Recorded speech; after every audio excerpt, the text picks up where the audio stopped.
Hello student, good morning. कैसे आप लोग? मैं सरवन सर अपने पीजी क्लास से फिर से आप लोग का स्वागत करता हूं। तो चलिए आज हम लोग जो ऐसे पढ़ेंगे संख्या पद्धति, जिसको इंग्लिश में ऐसो नंबर सिस्टम कहते हैं। तो चलिए आज जानेंगे हम लोग वास्तविक संख्या और काल्पनिक संख्या किसे कहते हैं। तो ये संख्या पद्धति का जो है सबसे पहला जो है सो संख्या है वो है वास्तविक संख्या और दूसरा है काल्पनिक संख्या। तो इसके विषय में हम लोग जानेंगे। तो वास्तविक संख्या को हम लोग जो है सो इंग्लिश में रियल नंबर कहते हैं और काल्पनिक संख्या को जो है सो इंग्लिश में हम लोग जो है सो इमेजिनरी नंबर कहते हैं। तो चलिए जानते हैं सबसे पहले वास्तविक संख्या किसे कहते हैं। तो जिस संख्या को हम लोग जो है सो लाइन में हम लोग लिख सकते हैं, अर्थात जिसको हम लोग संख्या रेखा पर जो ऐसे निरूपित कर सकते हैं, उसे हम लोग जो है सो वास्तविक संख्या कहते हैं। कि हम लोग वास्तव में उस संख्या को है सो संख्या रेखा में निरूपित कर सकते हैं। तो हम लोग लिखेंगे कि सबसे पहले जो लिखेंगे वह लिखेंगे वास्तविक संख्या। क्या लिखेंगे? वास्तविक संख्या। वास्तविक संख्या लिखकर डैश दे देंगे और लिखेंगे जिस संख्या को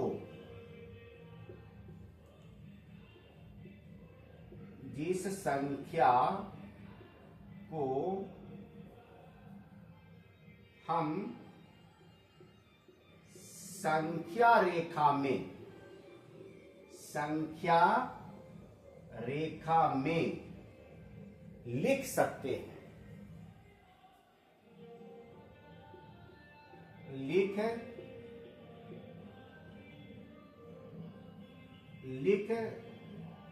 सकते हैं, उसे वास्तविक संख्या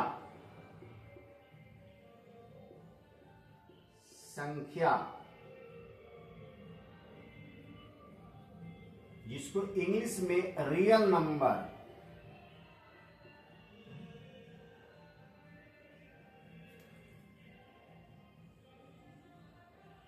कहते हैं।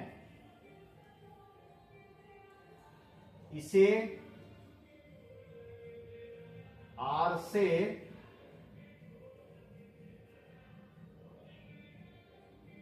सूचित करते हैं।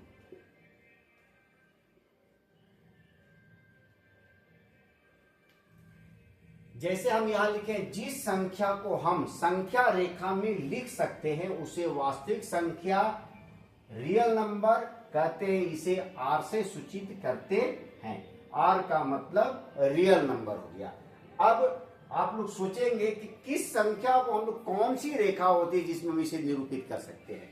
तो जैसे मान लीजिए कि आप कोई भी संख्या सोचे, जैसे में मान लीजिए कि आप सोचे कि 3 हो गया, उसके बाद -3 हो गया, 5 हो गया, या 9/, जो है ऐसे 7 हो गया, या √अंडर जो ऐसे 13 हो गया। इस तरह से जो संख्याएं हैं इसको हम लोग संख्या रेखा में निरूपित कर सकते हैं। अब कैसे कर सकते हैं वो देखेंगे। तो मान लीजिए कि यहां पर एक रेखा है।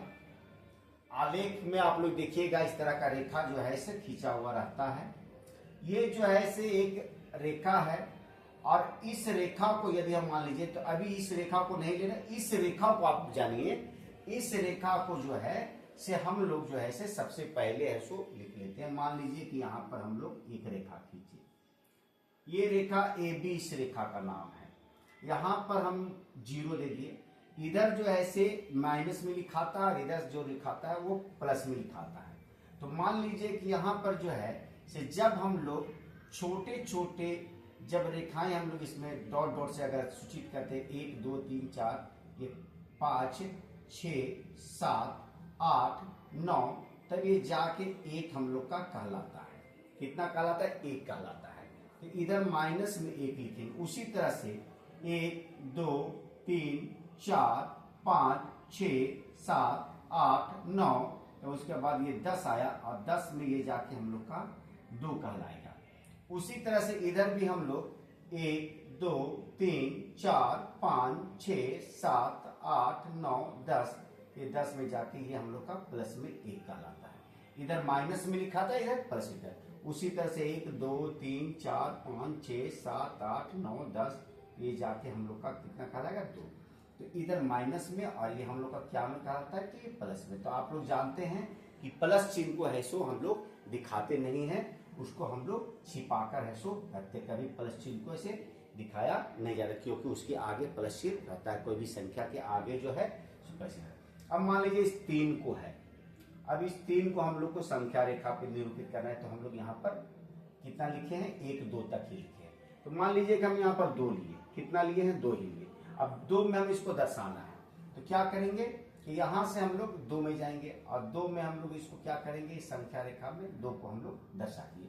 अगर यहाँ पर रहता, यही रहता हम लोग के रहता 0.7 रहता, इसको संख्या रेखा में हम लोग को दिखाना है, तो हम लोग क्या करते हैं, तो यहाँ से 0 से 1 2 3 4 5 6 7 में जाते हैं, तो 0 ये 7 कहलाता, ये प्लस में है, तो इसलिए हम लोग इसको क्या करेंगे कि 7 तक हम लोग जाकर जो ऐसे इसको संख्या रेखा पे दर्शा देंगे कि ये 0 कितना है हम लोग का 7 है। मान लीजिए यहाँ पर 9/7 दिया गया या -3 दिया गया, यहाँ पर -3 की जगह में हम लोग को 2 दे देता, कितना देता -2 -3, क्योंकि अभी हम तो 2 ही तक खींचे, इसको आगे खींचेगा तभी 3 तक होगा, इधर भी आगे हम लोग खींचेंगे तब 3 तक जाएगा, इसलिए हम लोग अभी -2 ही लिखते हैं। तो -2 हम लोग कहाँ पर, यहाँ पर है, तो ये संख्या रेखा पर -2 को हम लोग दिखा दिए, ये -2 हो गया। तो ये जो संख्याएं हैं ये रियल नंबर है, वास्तविक संख्याएं ये कहलाती है। अब मान लीजिए कि इसको हम लोग कैसे दर्शाएंगे 9/7, तो 9 को 7 से हम लोग डिवाइड कर देंगे। क्या कर देंगे कि 9 को हम लोग क्या करेंगे 7 से ऐसे क्या करेंगे डिवाइड कर देंगे। मान लीजिए कि 9 आप लिए हैं और इसको हम लोग 7 से डिवाइड कर दिए, तो 7 एकम 7 लिख दिए हम लोग, उसका 9 में से 7 गया 2। अब तो डिवाइड नहीं होगा, भाग तो नहीं लगेगा, तो अब हम लोग इसको क्या करेंगे कि यहाँ पर दशमलव बैठाते हैं, तो एक 0 हम लोग इसमें इनपुट करते हैं, बैठाते हैं। अब 7 का पहाड़ा हम लोग जो ऐसे 2 बार पढ़ेंगे, तो 1 या जब हम लोग 3 बार भी इसको लिख सकते हैं, या तो आप 1.2 भी लिख सकते हैं इसको, और नहीं तो 1.3 लगभग आप मान सकते हैं। तो हम लोग क्या करेंगे कि 9/7 में क्या छिपा हुआ है, 9/7 में छिपा हुआ है 1 जो है इसे 2 या 1.3, इसको हम लोग संख्या रेखा पर दिखा देंगे। तो यहाँ पर 1 कितना है 2 है, वो है क्या में है, तो प्लस में है। तो यहाँ देखिए 1 है, 1 के बाद 1 2, यहाँ पर हम लोग चल दिए, तो यहाँ पर इसको हम लोग लिख सकते हैं 9 कितना लिख सकते हैं, तो 7 लिख सकते हैं। तो उम्मीद है कि आप लोगों को जो है से ये समझ में आ गया क्या कि संख्या रेखा पर हम लोग किसी भी संख्या को कैसे ऐसे निरूपित कर सकते हैं। तो हम लोग का प्रश्न भी आता है कि 9/7 को संख्या रेखा पर है सो निरूपित करें, या √13 को हम लोग संख्या रेखा पर निरूपित करें। अब √13 का वर्गमूल निकालेंगे तो वो तो प्लस में ही आएगा, वो भी दशमलव में आएगा, तो उसको भी इसी तरह से हम लोग जब दशमलव रजाएंगे तो √13 को यदि हम लोग वर्गमूल निकालते हैं, जैसे मान लीजिए कि √13 का आप वर्गमूल निकालते हैं, तो सबसे पहले आप लोगों को कितना लगेगा, 3 बार में हम लोग इसको डिवाइड, 3 तिहाई 9, 13 में से 9 गया तो 9 4 13, अब यहाँ 3 और 3 कितना होता है 1 हो जाए 6 आ गया। अब यहाँ पर देखिए आप इससे जो है से क्या करेंगे, अब तो ऊपर से संख्या उतरेगा नहीं, तो यहाँ पर हम लोग पॉइंट बैठाएंगे, पॉइंट बैठाने के बाद यहाँ पर कितना होता है तो 00 ऐसे उतरता है। अब यहाँ पर हम लोग को ऐसी संख्या रखना है तो कि जो इससे या तो कम हो या इसके बराबर आ जाए, है ना। तो हम लोग अगर रखते हैं, यदि 6 बार रखते हैं तो 6 छक 36, 6 छक 36 के 6 और 6 छक 36 और 3 39, अर्थात 396। और नहीं तो आप इसको 3 दशमलव जो है से 6 मान सकते हैं या 3.7। तो यदि √13 को यदि हम लोग को संख्या रेखा पर दिखाना है तो हम लोग 3.6 या 3.7 में, तो 3 तो आगे तक लिए नहीं हम लोग, तो यहाँ पर 1 2 3 4 5 6 7 8 9 और लास्ट में ये 10 जाएगा, तो ये हम लोग यहाँ पर लिखते हैं 3 लिखते हैं। अब 3.7 में हम लोग को दर्शाना है, तो 1 2 3 4 5 6 7 यहाँ लेंगे और इसमें हम लोग लिख देंगे कि √13, क्या लिखेंगे ये √13, क्योंकि √13 का मान जो होता है या तो 3.6 या 3.7 पर इसको दिखा सकते हैं।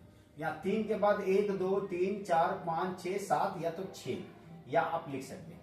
तो तो आप लोग को समझ में आ गया कि 2 हो या -2 हो या 3 हो या -3 हो या रूट में 23 हो या 13 हो या जो भी, जो पॉजिटिव हो या नेगेटिव हो, है ना, उसको संख्या रेखा पर कैसे निरूपित करते हैं। तो जिस संख्या को हम लोग संख्या रेखा पर निरूपित कर देते हैं उसी संख्या को हम लोग वास्तविक संख्या अर्थात रियल नंबर कहते हैं, जिसे हम लोग आर से सूचित करते हैं। अब जो है आता है काल्पनिक संख्या। तो जस्ट इसी का उल्टा, जिस संख्या को हम लोग जो है संख्या रेखा पर लिख नहीं सकते हैं उसे हम लोग इमेजिनरी नंबर कहते हैं, अर्थात काल्पनिक संख्या कहते हैं, जिसकी हम लोग कल्पना कर सकते हैं, उसके विषय में सोच सकते हैं कि शायद हम एक जो है सो शेर होते तो जंगल का एक राजा कहलाते, ये हम लोग कल्पना कर सकते हैं। शेर तो बन नहीं सकते हैं, तो ये हम लोग का हो गया, क्या हो गया, काल्पनिक संख्या है। तो जिस संख्या को हम लोग क्या कर सकते हैं, कल्पना कर सकते हैं, जिसको हम लोग संख्या रेखा पर निरूपित नहीं कर सकते। तो चलिए आगे हम लोग जानते हैं काल्पनिक संख्या के विषय में।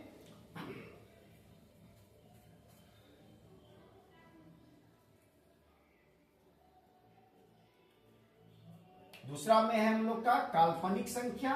तो काल्पनिक संख्या को हम लोग जानेंगे, काल्पनिक संख्या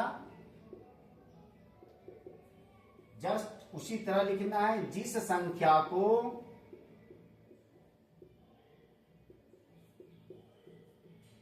हम संख्या रेखा में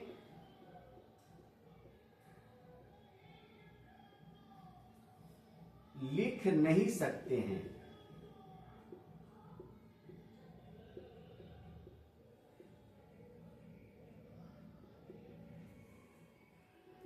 उसे हम काल्पनिक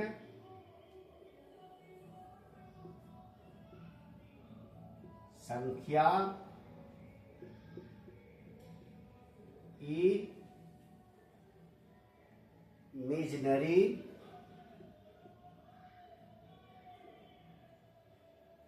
इमेजिनरी नंबर कहते हैं।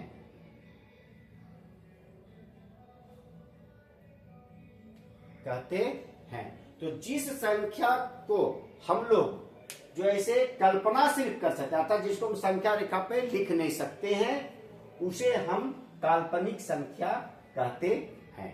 जैसे मान लीजिए कि हम एक उदाहरण आप लोग को दिए कि शायद काश अगर, है ना, हम लोग जंगल का शेर होते तो उस जंगल का राजा कहलाते। उसी तरह बहुत सारे लोग सोचते हैं कि शायद हम जो है सो गोरे होते तो ऐश्वर्या राय से शादी करते, और जो सोचते हैं कि हम काले हैं तो हम में जो है ऐसे गोरी जो है तो लड़की मिले, वाइफ मिले। तो ये कल्पना हम लोग कर सकते हैं, लेकिन जो नसीब में लिखा उसको हम लोग काट नहीं सकते हैं। तो जिसको हम कल्पना कर सकते, जिस संख्या को हम लोग लिख नहीं सकते संख्या रेखा पर, उसे हम लोग जो है तो काल्पनिक संख्या इमेजिनरी नंबर कहते हैं। जैसे में मान लीजिए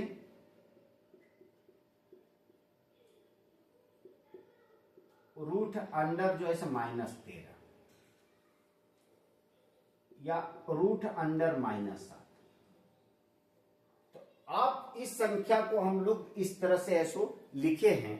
अब मान लीजिए इसका यदि हम लोग वर्ग निकालते हैं तो वर्ग निकालने के बाद ये तो माइनस में आएगा, स्क्वायर है, इस तरह से तो संख्या को हम लोग कल्पना कर सकते हैं, लिख तो नहीं सकते। इस तरह से कभी लिखे हम लोग नहीं लिखे, सिर्फ कल्पना करते हैं कि ये संख्या हो सकता है। तो इसे ही हम लोग काल्पनिक संख्या कहते हैं, इमेजिनरी नंबर कहते हैं। तो ये आज हम लोग जाने वास्तविक संख्या और काल्पनिक संख्या। तो जिस संख्या को हम लोग जो है सो संख्या रेखा पर लिख सकते हैं उसे हम लोग वास्तविक संख्या रियल नंबर कहते हैं, और जिस संख्या को हम लोग संख्या रेखा पर लिख नहीं सकते हैं उसे हम लोग काल्पनिक संख्या इमेजिनरी नंबर कहते हैं।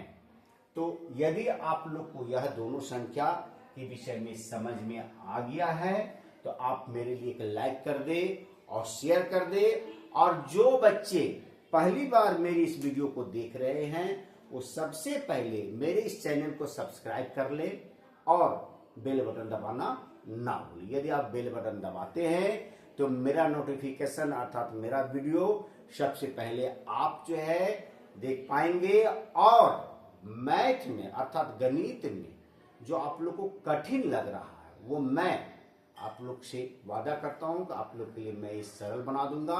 और जो समझ में नहीं आता आप लोग को कमेंट्स बॉक्स में लिखना ना भूले। आप लोग का कमेंट्स आएगा तो हम समझेंगे कि आप लोग का जो है समझ में आ रहा है या नहीं आ रहा है, और यदि आप लोग को नहीं आ रहा तो मैं उसे और भी सरल तरीके से बताने का प्रयास करूंगा।